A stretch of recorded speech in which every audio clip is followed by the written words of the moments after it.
Hello and welcome to Sunday Funday with Marcela Alonso. Today, my guest is Millie Tamarez. Finally, I got her on. I Uh, know. I'm sorry it took so long to no, get that's there. okay. That's okay. I took a class with Millie at UCB. And by the way, if you want to get into comedy, you want to learn about comedy, you want to get into it, she is one of the greatest instructors I have had and got to enjoy. So I highly recommend her.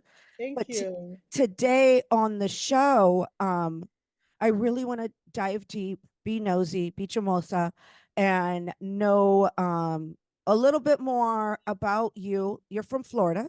Yes, yes, yes. What Well, I part? grew up in Florida. Yeah.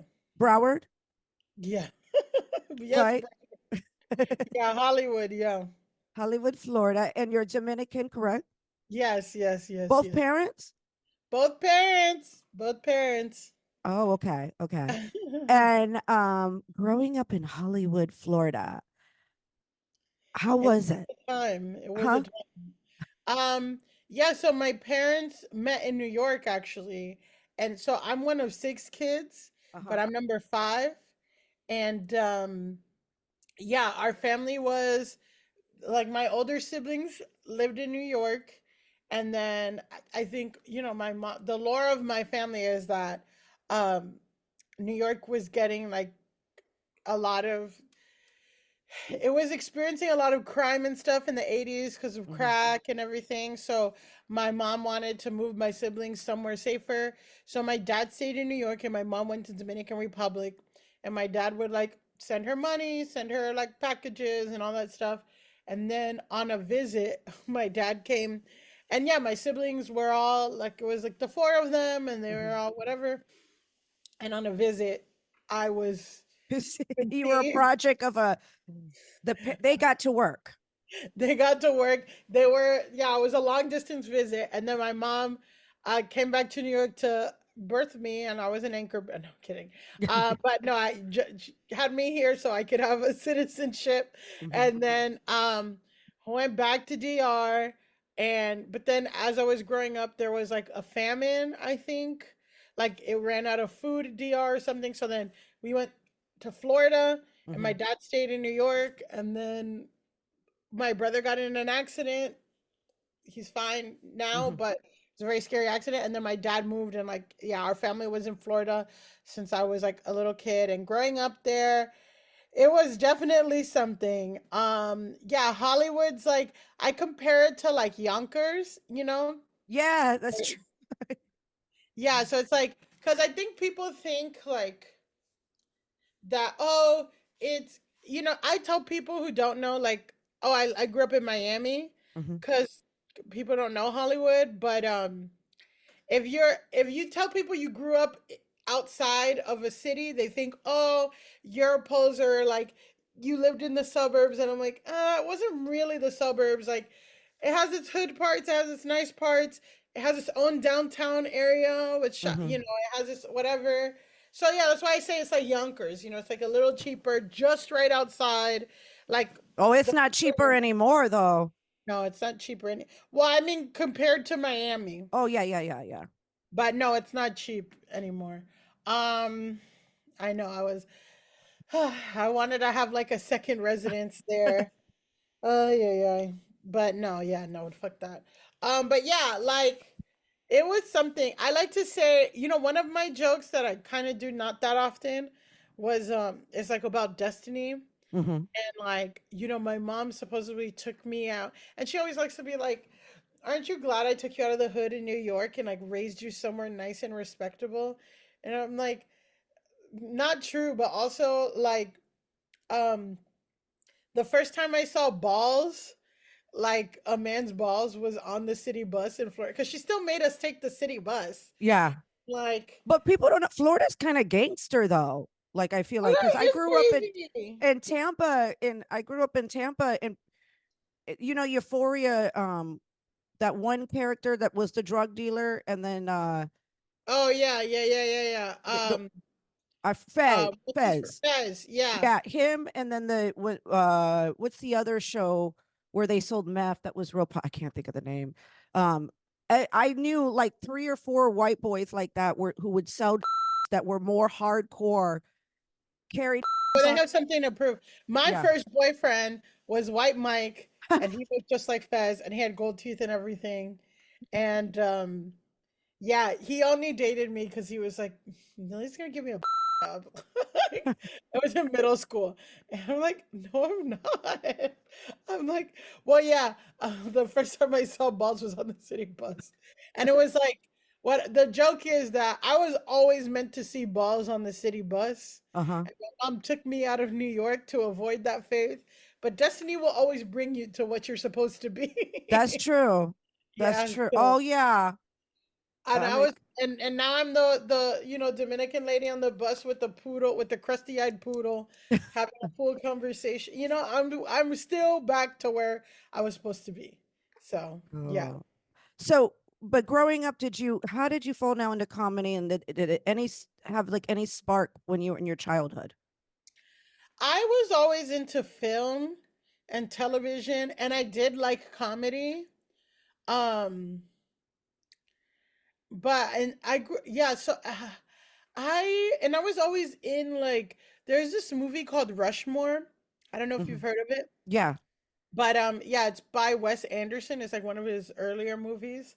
But it's Jason Schwartzman when he's like really young. Hmm. And it's like he's failing all his classes, but he's in every single club and sport in his school. And like that was me. I just was in everything. I don't know what the I was doing. Because I like the social aspect of shit. But Hmm.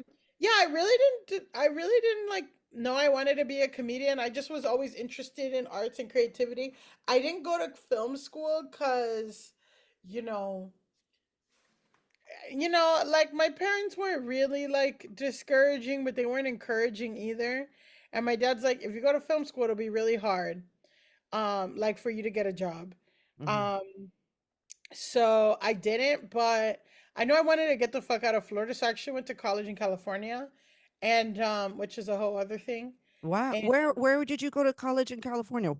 I went to, so I also grew up Buddhist, which is a whole other How the part of my, how the yeah, hell Dominican Buddhist? Like what? I've I never heard know. of.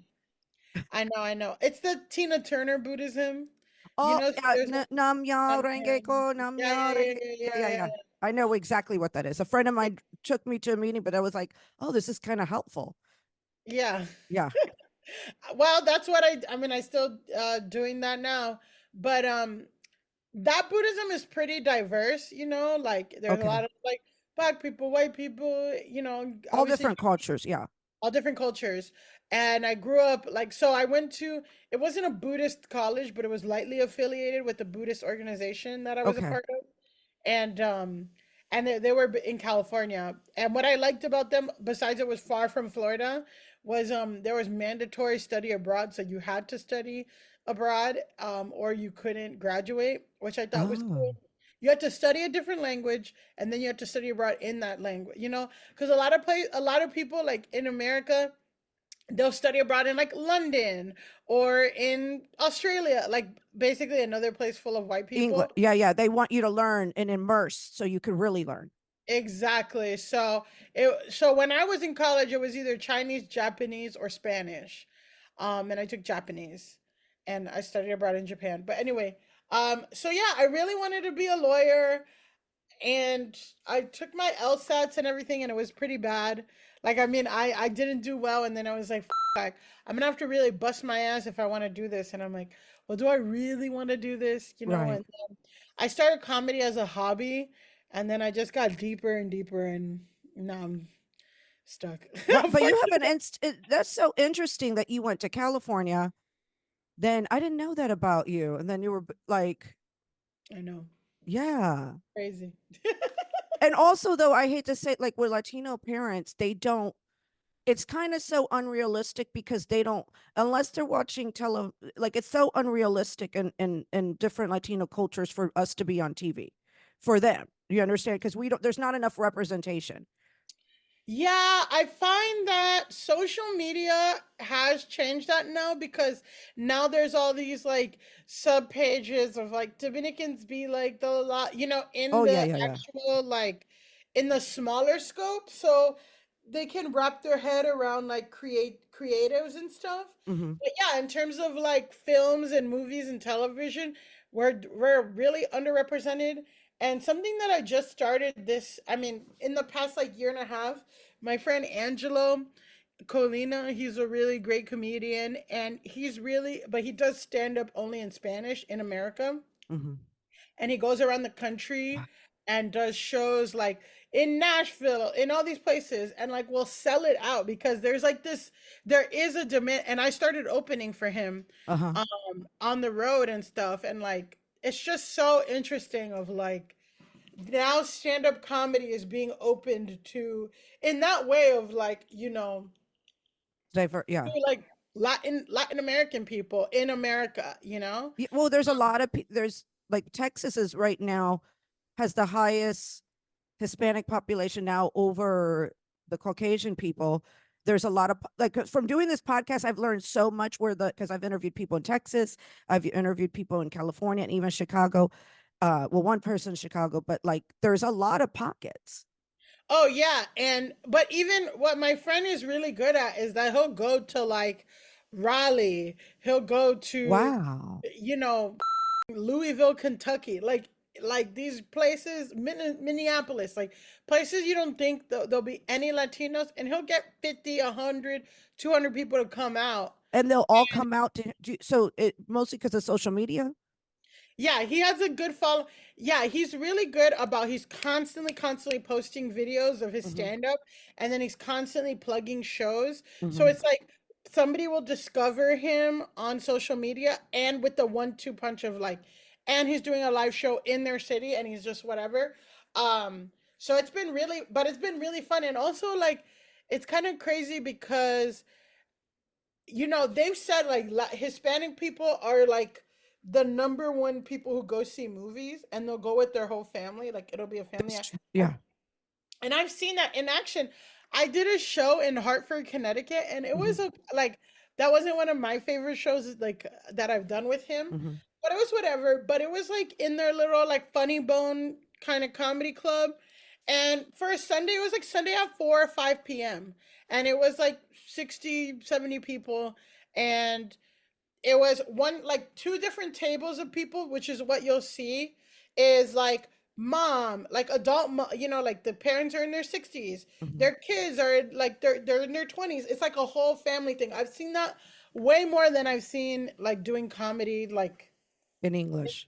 in English and like Union Hall or something like that. Yeah. It's very rare that you see like an entire family come out with their parents and whatever. Yeah. So it's really cool. It's been cool to do comedy in Spanish, but yeah, it's a different thing. So with the with when you do it in Spanish, are you going to have to be like a little bit cleaner if the families are coming? You think?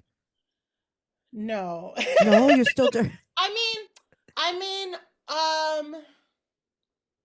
yeah, I'm still dirty. Like I Uh still huh. talk about I have this joke about eating like not me eating but people eating.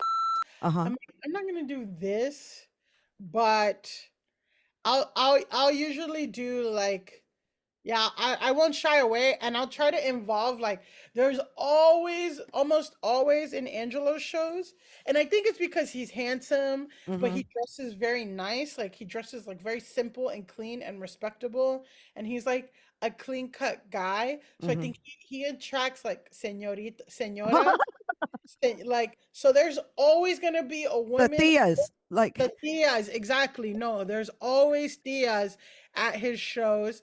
So I'll always be like, I have a joke about like, I'm always, people say that your sexual peak is in your 20s, but it's actually in your 30s. uh Because huh. now I'm in my 30s and I'm like always and ready. Every time I laugh, every time I pee, and it's because it's like piss. Yeah. But but then I'll be like, I'm always wet and ready. Every time I laugh too hard, every time I run to catch the bus, and then I always go to a Tia and I'm like, she knows what I'm talking about, and she's always like, or there, and I'll always be like, Chino, or like one time I asked there was a mom there, and her daughters looked like they were in their 40s, you know, so she had to be like in her 60s or 70s. And I usually like half of my jokes are like, "Cómo se dice?" Like, how do you say? How do you say this? How do you say? Uh-huh. Like, um, and I asked like the señora, like, how do you say? And she's like, I don't know. Like, maybe it's like masturbator. And I'm like, okay. And then somebody else said, oh, it's Baja, which I didn't even know that. But this guy was like, it's Baja. And then she's like, yeah, it's Baja. And I'm like, why'd you pretend you didn't know the word, little freak? And they just love it. So they're But really the thing cool. is, I know this from my career.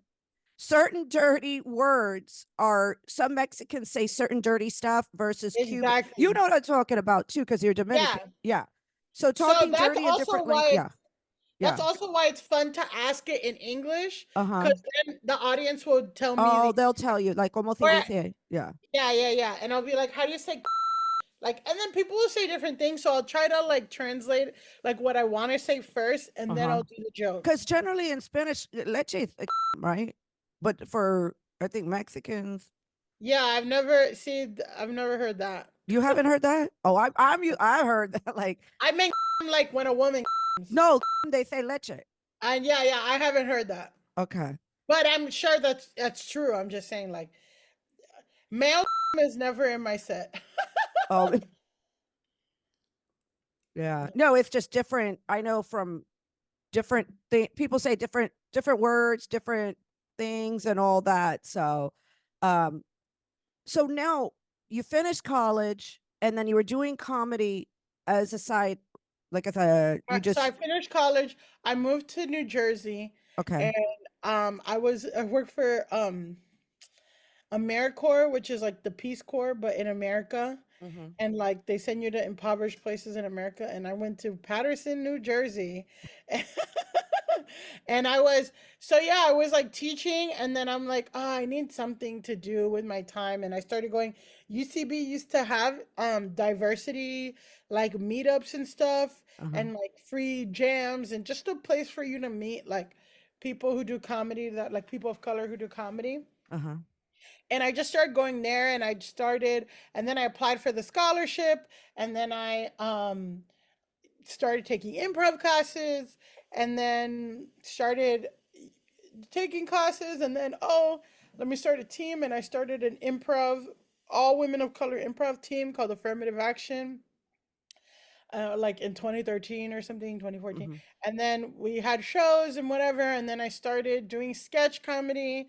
Then I started satire writing. And then probably like in 2016, I started actually doing stand up. Um, but, comedy has been like a slippery slope. A Yeah. slippery slope. So did you so you started at 16. Wow. Well, but at least you did have a good background of and you got a lot of education before you dive down. Yeah, I think that, I think a lot of people start, I mean, it's scary. Like doing stand up is scary, and it's a Mm-hmm. lot of pressure, and it's a lot of all that stuff. And I think starting off with improv, it like it's shared success, but it's also shared failure, where it's like if something doesn't go, there's a million reasons why, and you're kind of getting your confidence on stage. And then Mm. sketch two, it's like, you write and you practice and all this stuff and like whatever, and then you build your confidence that way. But then, the it's kind of difficult. I mean, at a certain point it becomes like when you're confident in yourself and all this stuff, like that's what it just becomes like, okay, well, it's scary to do comedy by yourself, but also like for you to, if you want to perform doing improv, if you want to perform doing sketch, like there's so many factors outside of yourself. Like you Mm-hmm. have to get a room, and you have to practice, and people don't want to pay, and like people have different goals too. Some people just want to do comedy for fun. Some people want to do it professionally. Some people don't, want to stay in their little corner. Some people want to try new things. Some people always want to try new things. Some people don't care about being funny. There's all these things. So like the more other people like the more other people you work with, Mhm. the hard, like the less pressure it is on you. Like, if you fuck up or something, it's shared. So like Yeah. everyone has your back. But then the opposite is like it's just so complicated to get anything started. So yeah, after a certain point, I was like, oh well, it's just much easier for me to like figure my own shit out. And it took, and then it also just took a while for me to not, like, I used to really bend over backwards for other people and like Mhm. always take care of everyone around me and put myself last in hopes that someone would do the same for me. And Oh, I know that feeling.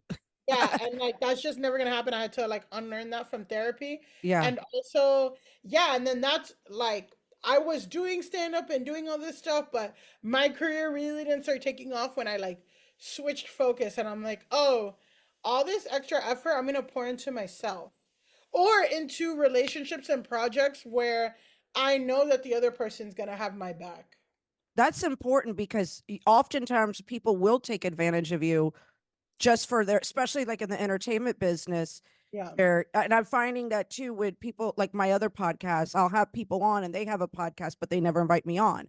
And or they won't even share. I was talking about this with another podcaster, and you're like, what the hell? Like, Yeah. like, and I realized that too. That's why I was like, I gotta just work on myself, take care of me, because at the end of the day, nobody's gonna take care of myself but me. Yeah, and people will remember too, like, Yeah. stuff, and it's, yeah, it's a balance. You want to take care of yourself, you want to provide something for other Hmm. people, because that's also, I used to teach a digital comedy class where it was like how to make like funny videos and how to do funny tweets and all that stuff. And Oh, I some need that class again because I need you need a mailing list because the thing is, when me as a content creator, it's every goddamn day that I have to think of something. I never have a day that I could just sit there. Yeah, I think it's just, I mean, it's nothing that you can't do yourself, but it's just more of like having the structure and like Hmm.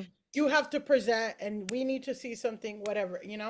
But somebody was like, "Oh, well, I posted a tweet, but no one likes my tweets." Like I don't like Twitter because no one likes my stuff, and I'm like, "Well, how much stuff are you liking? Are you That's just yeah, going there and you're dumping? Do you even know what anyone's talking about? Do you have like what's, you know what I mean? yeah, Who do you follow? Like what are other, you right. know what I mean? And that's kind of the thing too. It's like you need to take care of yourself and you need to work import into and work on your own stuff, but also like what are you doing? You know what I mean? People are very quick to like, oh, this doesn't Yeah, work. you can't do one thing and just expect immediate results. Exactly. And also you do have to like social media is social and it is the community and all That's that right. stuff. Yep.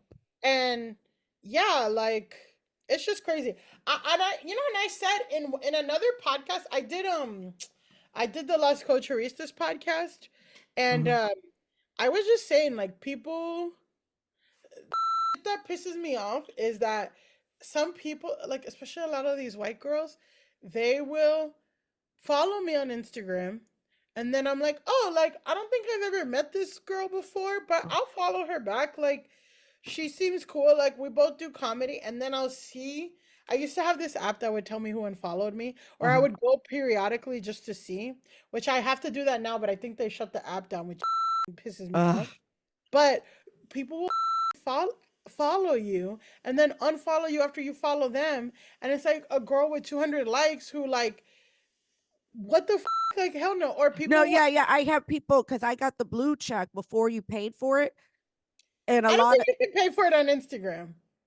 no before what I say on IG, I had the blue. Yeah, on Instagram you can, I don't think you can pay for it. No, people can pay for it now. They started paying for it in 2023, but I got it organically. But when I I got got it, it organically too, but yeah, and when I got it organically, I got all these weird, like you said, people following you just to follow back, and then they unfollow you. yeah, and I'm just like Weird. you. Yeah. And then also a lot of things too that you'll see what the I'll get is somebody will be like, "Hey, can I know that you worked here? Could you get me a job with NPR? Oh. Or could you get me a job?" Or this one person the other day, like, you know, Oh, well, one time this girl was like, "Can you get me a job at NPR?" And I was like, I didn't answer because I was like, I can't, like, that's such a That's weird request.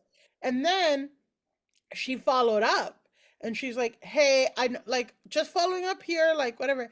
And I'm like, "Hey, or no, I think she was even asking for tips and if I can connect her." And I was like, "Hey, like I actually was part of a diversity problem, like program too, and also, I think if you want this job, you have to like continue to do this." I gave her really good advice. mm-hmm. Oh, because she's like, I really want, hey, I know that you worked on this show at NPR. It's always been my dream to work on this show at NPR. Look, here's my tweet, like showing that it's my dream. And then the thing's like, it's my dream this year to work for NPR. And then she's like, so if you can give me any tips or anything. And I just clicked on her tweet and I'm like, this bitch doesn't even follow me. I'm like, how are you gonna ask someone for a favor like that and you don't even follow them? And then I'm That's like, well, if you want someone to do something for you, you gotta support their yes. and like, and I said that on this podcast that was very popular. Uh-huh. And then I think from there, this guy heard that. And every time I do something, he likes it. I mean, this gay guy, he likes it. He's always reposting. He's saying, I love your episode, blah, blah, blah. He asked me to do his show. And I was like, yeah, like, not that I felt obligated. I wanted to do it because I'm like, this guy has my back and I want to support him and have his back. Yeah. But if you don't like, you know, Follow through. No, I was saying support. I supported you, and I was going to take a writing class, and I said, After I said, let me go take Millie's. it's okay. I mean, not, you don't Yeah. have to, like, I'm not But saying now like, I'm addicted. Now you need to do more classes. You I do know. need to make, let me give you ideas. Okay. There's a lot of content create. Look, I need you to do this. There's a lot of content creators like me that we get stuck. Yeah. And it was just good taking a class from you because I'm bad with captions. I'm so horrible with captions. Mhm. Chat GT sucks. You can't like forget Chat GT. And I just I need that like, uh, that Mhm. and you provide that for creativity and kind of open our minds up so they're like, I'll gladly take, because it's, so content creators we do need, you know like to help us come up with these reels, these. Yeah, I know. I mean, yeah, because you gotta constantly do, yeah, you gotta pump out and churn out a lot of stuff. I Yeah. bet. Yeah, I mean, it's not even like taking a class, like that's a big ask. When I'm in support, like of course I want people to take my classes because I Yeah. want to whatever. But I usually like, I mean, I go with schools because I usually don't want to use my personal social media to Hmm. plug a class. But I'm just talking about like, you know, like I know what you're talking about because when I lived in LA is full of those people. And oh, I've so been I've encountered that on this podcast too, where I had somebody with no followers not want to accept a collaboration post because they didn't like what they said. And I wasn't the one, like, you could say whatever the hell you want to say. I have my editor pick it out, but you got 2000 like this person had like 2000 followers on IG and approached me to be on, and then I have over 400 and whatever the hell I have. I had way more. You coming on is doing nothing for me, like yeah. show the back. Yeah. And so in LA, there's a lot of people like that. New York, I don't know. New There York, are some people, but not as common. That's the reputation Los Angeles has for yeah, sure. full of them, And full of them. yeah, just whatever, man. Like, good for you, but that is not. And it's just if the better approach would have been like, hey, I've seen you work for this. Could you give me any tips? I'd really appreciate. Follow you, do like, support you, and all that. But it's, man, I'll get canceled.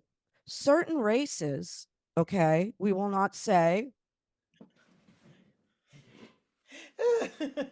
have a way of feeling entitlement. And when they'll come to us and they like demand stuff from us, like we owe it to them, and I'm not, and they know who they are. and then they get I mad. want to say race, but I'm also just like I've seen it from all kinds of people too. Yeah, I've seen it from all kinds. I've Yeah, seen but it from all kinds of people, but I know what you mean. Like there is yeah, an entitlement to people and but it's I did leave that I did give that girl really good advice. She never wrote back and said thank you. So that's what I mean. I'm just like, and not just of like the most disgusting taste in my mouth, yeah, but I'm like, there are a lot of people like that. But to me, I'm like, if first, if I notice like she's liking my stuff, she's engaging with my stuff, she's commenting like, oh my God, this show looks, then I'm going to be like, oh yeah, like this girl wants to, she needs advice. Like, I'm happy to. right. But a lot of people, give and don't get. I mean, that's the whole thing. It's the difference between like it's just community. Yeah, And like social media is social. I still believe that. And like yeah. I'm a very community oriented person. And also like there's also just this different you know, distinction with an being an artist. And Mhm. being an artist versus a comic or an artist versus, you know what I mean? Like, and that's a tough thing, everyone wants to make money and whatever, but and be famous, like, well, not even be famous, like I just want to be an artist and stuff. And that's try in my class I try to really emphasize that, like, stand-up comedy is an art and you got to treat it and respect it. But like I like to say artist because it is like art is such in community, and community is supporting other people, seeing what other people are doing, and like working with them and all that stuff, and like Respecting them, not if stealing. Y- not stealing. I mean, that's what an artistic community is. And you grow, and the art is in conversation, and it's better for it. Right. But if you're just trying to do like anything for whatever and like step on people and get it, Mm, like, good luck, and you'll be successful in your own rate, but you're not an artist, you're not doing anything like whatever interesting, at least to yeah. me. So in 2016, you started stand-up comedy. Did you were going to open mics in the beginning? What was the process in the beginning like? I did my first open mic, I think, in 2014. Okay. So there was a mic called Open Michelle, Uh-huh. and it was just for women. It was at UCB actually, Mm, and it was crazy because I did that mic and it was so scary. hmm. And then and then it was like such a thing all week of like, I'm gonna do this mic, I'm gonna do this mic. And I did my whole set about how I lost my virginity, which I lost my virginity like pretty late in life, like in Hmm. 20, when I was 23. Hmm. And I about think that's a good age though, because at least I you, I don't think that's bad. Like, I I don't think think the that's bad either. 21, 20, like that's, yeah, I don't have any regrets about it at yeah. all because yeah, I think that is a good age because like so much about sex, and even still like it, so much of sex is like communicating and like, knowing your needs and your wants and all that stuff. And Hmm. like we just like the country as a whole just like doesn't empower teenage girls to like say confidently what they, it's all up, they raise you, especially Latino, whatever, like you're just raised to please everybody. And then yeah, like it takes many years to unlearn that. Hmm. And so I just can't imagine that sex would be good, like, and guess what, the sex that I had when I was terrible, but Yes. whatever. Anyway, so Yeah. I did this set about like the guy I lost my virginity to. And this girl this girl came up, and it was so nerve-wracking, and it was so, oh my God. And this girl came up to me, or like she went up after me, and she's like, oh, because I name dropped him. Let's say that this guy's name is Steven. It's not. But I was like, yeah, like I was saving myself for 21 for this guy who works in a social security office named Steven. Like that was my joke. And then she's like, oh my God, I just Steven. Isn't that so crazy? Like she said that on mic. And then I got really scared because I'm like, oh my God, did she Steven? Like this is so scary for me. And like, oh my God. And then I'm like, really? I said, really? And she's like, yes. And I'm like, oh. And like that really creeped me out. And then like she never really, and I was like, did you really Steven? And she never, now I know she was with me and joking, but I'm just like, that's not funny, you know? Yeah. But okay, so that was horrifying. And I, whatever. And then I just finally felt like, ah, like I did it. Uh-huh. And then my friend Irene, you know, who I know from Buddhism actually, there's a lot of Buddhist comedians and I know her, and she's like, "Great, let's go to there's another mic around the corner. Let's go to that one." And Uh-huh. then I went to that one, and it was more of like you put your name in a bucket. There are hundreds of comedians there. Everyone's signing up, and like all this, not hundreds, but there's a lot of people. There's a lot going on, and Right. it was just overwhelming. And I didn't sign up, and I just hung out in the bar, and that's where I met Sydney Washington and Alex English, and like these two great comedians. And I'm Mm-hmm. like, and it was like one of Sydney's first one, and I was like, wow. But yeah, I didn't. So the mic experience was really stressful for me, It was stressful.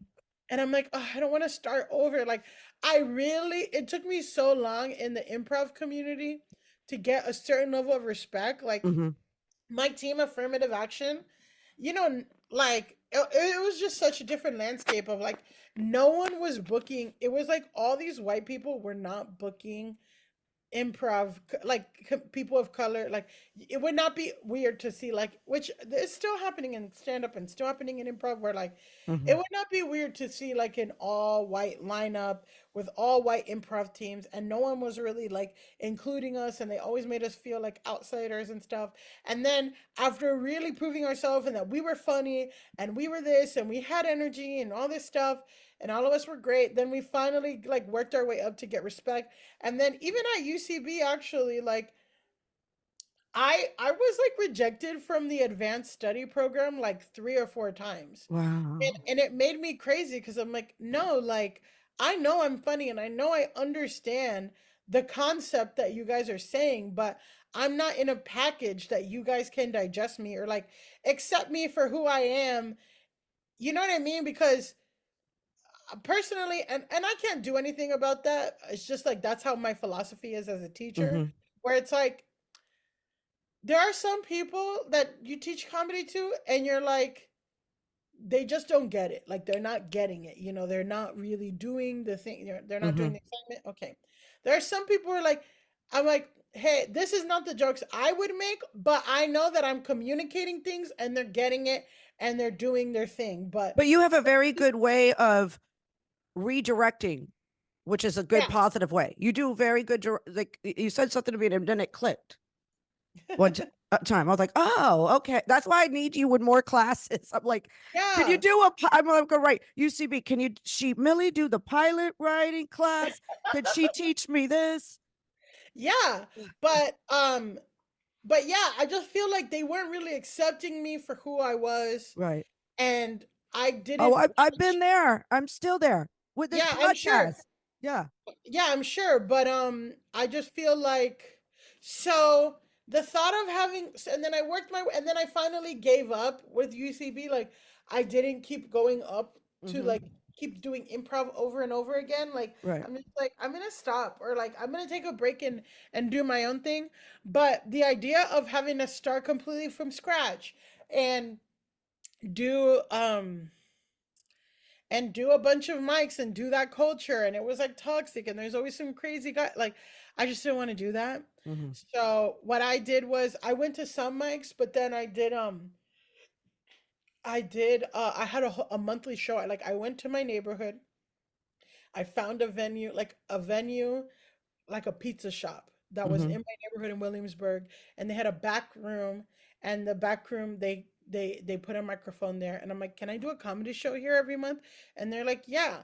And I did a show there for like 2 years, like every month, and I would do it was a show and a mic. So we would have like 4 comedians booked, and then we'd have an open mic, and everyone comes in, and it was just like all night, and it was like comedy, comedy, comedy, and yeah, and it was like a great way for me, like anyone that I liked, like in comedy or respected, and I want, that's why I say it, like yeah, like producing your own show, and it really taught me how to produce, and like anyone that I liked, I would ask, and then through there they would ask, and then we'd have the mic and I'd host the mic, and I'd Mm-hmm. get You know what I mean? And like keep that going and It seems stuff. like producing is the way to go to be independent because you're more in control of situation, Yeah. but you get a headache. Yeah, you're more in control, but you get a headache. It's nice to split it with somebody, Uh-huh. you know, like split things, like because you just have like a shared headache. Yeah. And but yeah, it just depends on who you pick because sometimes people, that was a whole other thing, was producing is a good way to like make sure that you're this and make sure you're highlighting people that you're excited about and all that stuff. But it took me a few times, like the first few times, like I did it with these, I produced a whole comedy festival. I'm sure you don't even know, called Diverse as and now we do and it was like a whole diver and it used to be at the New Yorican, and now we do like what we do now is just mostly uh workshops with the Onion, but we used to have a comedy festival that was like highlighting diverse acts and stuff. I just pulled up to us, but the first people I started that with, they completely left me high and dry and I had to do everything by myself, or like almost everything, or kind of, or Right. whatever. And then just all these throughout the years, I just learned like just all these people can get really Oh, yeah. or I mean, also too, like the thing was that I would overstep, or I would not overstep. How do I put this? I would do so much, and I would do more than my share, and I would really really like myself to do this thing. And then I started getting the people I worked with used to that dynamic. And they got, yeah, they kept their lazy, their Yeah, not, yeah. I know what you're talking and about. then I would get frustrated and then say something but still do, you know what I mean? So it was like not a good dynamic. Yeah. And I had to really be it wasn't until like a few times where I felt like people were really taking advantage. And then one day I just got, the thing is like one day I get fed up and I'm done. And when I'm done, I'm done, and I never look back. Like I'll give so many chances and so many things and so many things and so many things, Hmm. and then I just snap, and then they'll never see me again, which is not a great thing. What sign are you, Millie? Cancer Leo. Oh, okay. Oh, you're the cusp. I'm a cusp, yeah. Oh, wow. What a, I know. because I'm trying to think what Cancer usually be once they're done, but Yeah. uh, Leo Center of wants more of the, that's probably where you get that attraction. You know, they have the light of the room. mm-hmm. You get what Mm-hmm. I'm saying? But the Cancer, they go more in their shell. Exactly. Yeah. That's 100%. Um, so Wow.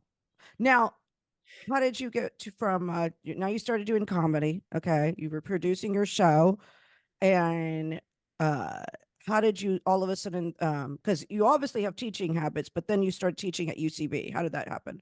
I started a Brooklyn Comedy Collective, Uh-huh.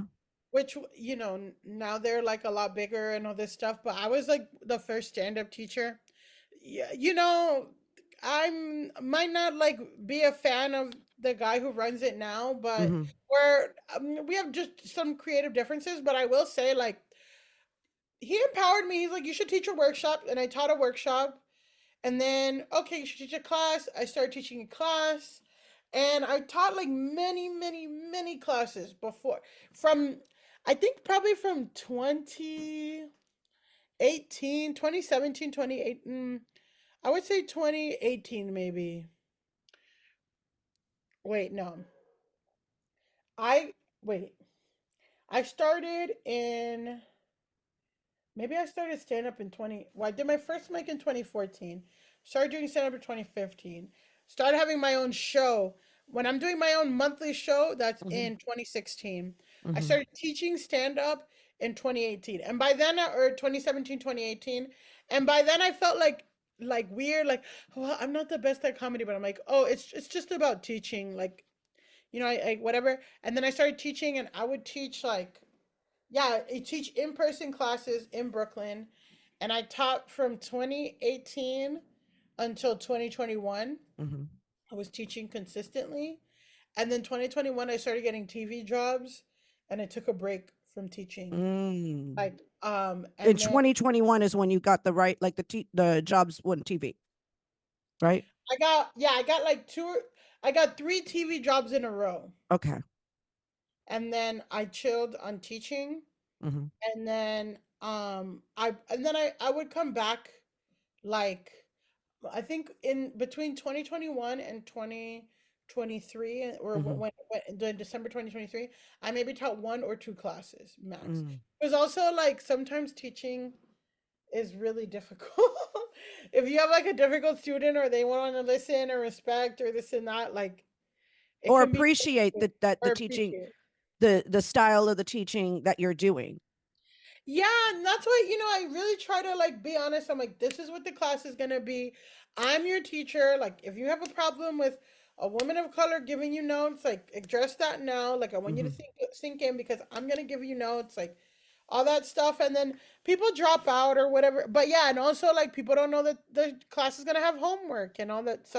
So yeah, but sometimes people get nasty or whatever and this and that, and like so I just took a break and then I came back in December 20 and then yeah, I got asked if I wanted to work at UCB and Oh, okay. that's when I started at UCB. Oh, you've had a lot. So I you've know. actually had a career in comedy, which you should be. A lot of people can't say that. Yeah.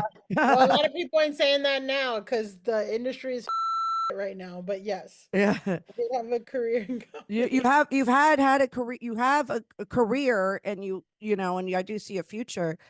Thank Because I want to, I need you to take more classes. I need you to like I know, start and I making a might, and list of stuff. I know. I'm gonna talk to UCB and see, like, Yeah, whatever. But if not, like, it might be worth it for me to just teach do a like class in producing.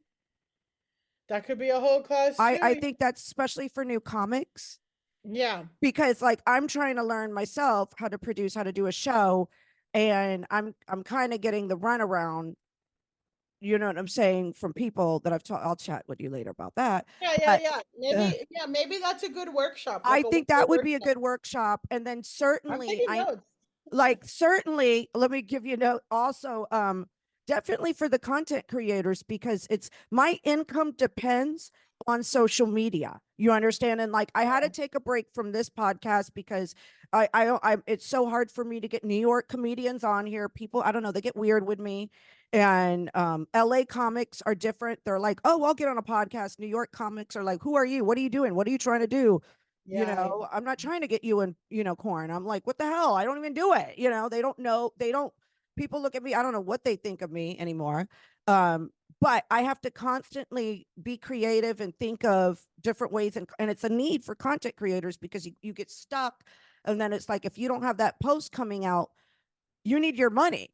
You know what I yeah. mean? So that's a very important class. And I think that would be good. I would take it in a second because it would benefit my career right now of being an Well, IG well, thought. I would definitely, yeah, I'll definitely look that. I'll pitch it, and if not, Yeah, I'll just pitch do it something because myself. Yeah. yeah, but it's great. And like I said, you and Natasha are I'm gonna hopefully get her on there, or like probably the best people I've had at UCB. Oh, great. Yeah. Yeah.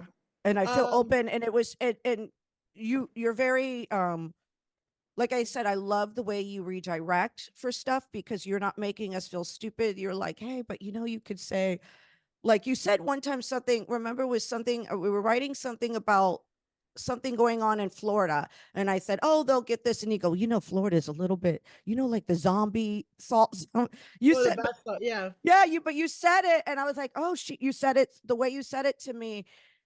You were like, like Florida's already a little bit, you said it correctly, Hmm. where I didn't feel offended. It was like what a teacher needs to be, that guidance that we need as a student, Hmm. you know? Hmm. Good, good to know. Yeah, because it can be, and everyone's subjective, and some people like it, some people don't, but whatever. Yeah, no, exactly. And yeah, it's a weird time in the industry now because there's not as many. And Natasha too is like very talented.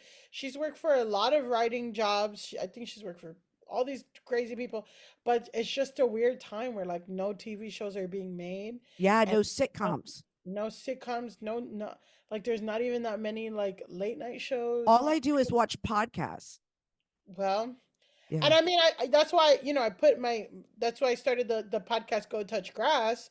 Hmm. And that's been really fun because my co-host, it's just taken me a long time to find someone. I Hmm. mean, me and her also, I didn't even talk about my podcasting Yeah, career. we'll talk. You could plug it in all you want here. Yes. But I'm just like, I used to do this podcast called Betches Sup, and it Uh-huh. was twice a week. I would go twice a week. It was a daily podcast, or at least four times a week. And we would talk about news and politics, like, but be funny and Uh-huh. stuff. Um and it was like mostly women. So it's kind of like a podcast version, not of The View because we're not fighting, Yeah. but it was something like that, reporting news. And me and Elise were on it. Like Elise did it first, and then she brought me in. And through that, me and Elise like really started to work well together. And then decided, like, oh, we should do a project together. Okay, what should it be? I'm like, what if we do the news, but it's like not news, but it's like because the thing about news is that it gets fucking depressing. We would talk Yeah. about mass shootings and floods. And it was like not fun. But I'm like, what if we talked about like internet drama and like all the Oh, trends and like the Diddy stuff. yeah, we got to do a Diddy episode. But that's what Go Touch Grass is a weekly recap, or not recap, but like we'd focus on two or three things that everyone is talking about on the internet this week, and like whatever. And then we have a Patreon, and the Patreon will do a deep dive of the things, Hmm. of like we've done one on Keith Lee, um, like the guy Caleb from West Elm Caleb, Lauren Lomert. There's all this stuff, so. Yeah, and then we do a weekly newsletter where we write like top. Yeah, so we're doing a lot there too. Go touch grass. So yeah, that's been really fun because she also works really, really, really hard Hmm. too, and we're both like kind of crazy and we work hard. So like, it's good to be with someone whose energy matches mine. Yes, totally, totally. So yeah, it's just been really fun to I work can creative. never find anybody to match my energy. Well, you will, like, the more Yeah. you try, it's like trial and error, and then also Right. like, oh, I have to be proactive, but then she'll be proactive back, and it Right. just, whatever. It's like the more, it's like dating, it really is. Yeah, business is. I was telling friends last night, I think it's about astrology, and I go, look, it's not just about the thing. The reason I always ask about astrology is in business. My editor, he is a Sagittarius, and I had to educate him. And I go, whenever I deal with him, whenever you deal with a Sagittarius, I need to be in a positive mood. And Nick is great, so I'm always trying to be positive or great crip or whatever, and that way the workflow is he's a great employee. Where my producer, she's a Cancer, and she's a full Cancer, not like you, the cusp. She but she gets a little, she's more sensitive, so I have to be different with her versus Nick, where Nick is just, I'm positive, but I can be more straight up. And Mhm. with Nick, and Nick, it's like we just see eye to eye. So it's good business wise to learn a little bit of astrology, because like you said, it's like sort of like a dating. You got to find those right people that work with you that is going to be effective. Exactly. Yeah. Yeah. Exactly. Well, thank you so much for coming on. I really, really appreciate it. Could you please tell my audience where they could find you, follow you, and even plug in where they could find your podcast? Yes. So my podcast is called Go Touch Grass, and it's available on Spotify, Apple Podcasts, anywhere you get your podcast. We have a Patreon. We're gonna have a free video episode soon, where we dive deep into things like where we talk about Andrew Tate, we talk about DJ, like things that we haven't gotten a chance to like dive deep in it. But anyway, so we have Go Touch Grass, and you can find us at Go Touch Grass Pod. You can follow me at Millie Tamarez, Millie_Tamarez. Um, it's MILOYTAMAREZ at Instagram, TikTok, and at Millie Tamarez on Twitter. Thank you. And Of I am course. Marcela Alonso. And if you would like to see this episode and many more episodes, you can go to marcelalonso.com. You can also subscribe to Spotify, Patreon, and all that, those areas.